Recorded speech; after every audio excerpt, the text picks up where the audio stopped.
एवढं काही आमच्या पक्षामध्ये काही रिफ्ट आहे, तटकरे वर्सेस प्रफुल्ल पटेल, हे ते सगळं काही गोष्टी. आता तटकरे येतील, आले का, आहे का, आता येतील, काही मिनटामध्येच येतील.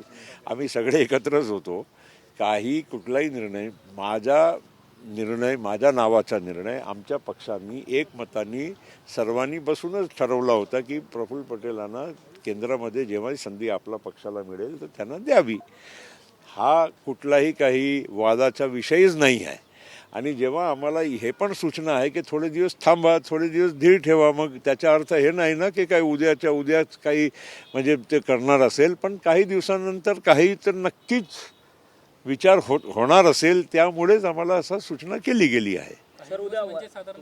आता एवढा मी काही ज्योतिषकार नाही आहे की तुम्हाला तारीख देऊ शकतो, पण एक राजकीय पक्ष आणि मोठा पक्ष जेव्हा दुसरा त्यांच्या सहकारी पक्षांच्या बरोबर चर्चा करत असतो, तो स्वाभाविक आहे की काही ना काही त्याच्यामध्ये चर्चा त्यांच्या श्रेष्ठीमध्ये झाल्याशिवाय ते आम्हाला काय असं सूचना करणार नाही.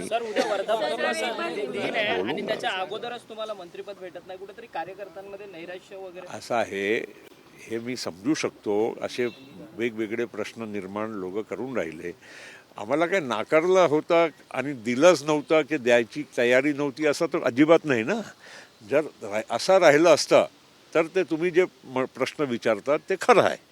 पण जर आम्हाला त्यांनी काही द्यायच्या कबूल केल्यानंतर आमच्याकडून काही सूचना जे वेगळी गेली, त्यामुळे त्यांनी थोडे दिवस थांबायला सांगितलं, त्याचा अर्थ हे नाही आहे की आम्हाला काही आमच्या पक्षाला काही डावलण्याचा की कमी समजण्याचा कुठलाही कारण आहे. खासदारांची संख्या घटली, यामुळे आता परिणाम आहे. असं आहे की मग घटली की वाढली तो विषयच नाही आहे ना, कारण शिंदे साहेबांचा आणि आमच्या संख्याबळावर तर खूप अंतर आहे. पण दोन्ही पक्षाला एकच म्हणजे त्यांनी सूचना किंवा ऑफर केली, तो त्याचा अर्थ हे पण समजू नका की काही त्यांच्या मनामध्ये काही एका पक्षाने दुसऱ्या पक्षामध्ये काही फरक आहे की भेदभाव आहे. फक्त मला एवढंच म्हणायचं आहे की त्यांनी जर सांगितलं की थोडे दिवस थांबा, धीर ठेवा, त्याचा अर्थ हे नाही ना की त्यांनी आम्हाला स्पष्ट सांगितलं की हे घ्या नाहीतर काहीच नको घ्या, असं अजिबात ते काही बोलले नाही. त्यामुळे आम्ही पण थोडा त्यांच्या शब्दावर जे काही त्यांनी आम्हाला भरोसा दिला आहे, आम्ही थोडे दिवस धीर ठेवू. आणि नक्कीच आज एक ज्यांना अलायन्स म्हणतात,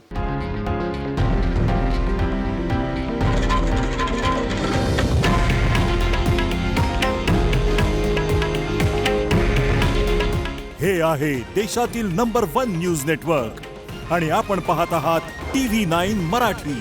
काळजी तुमची, हित महाराष्ट्राचं.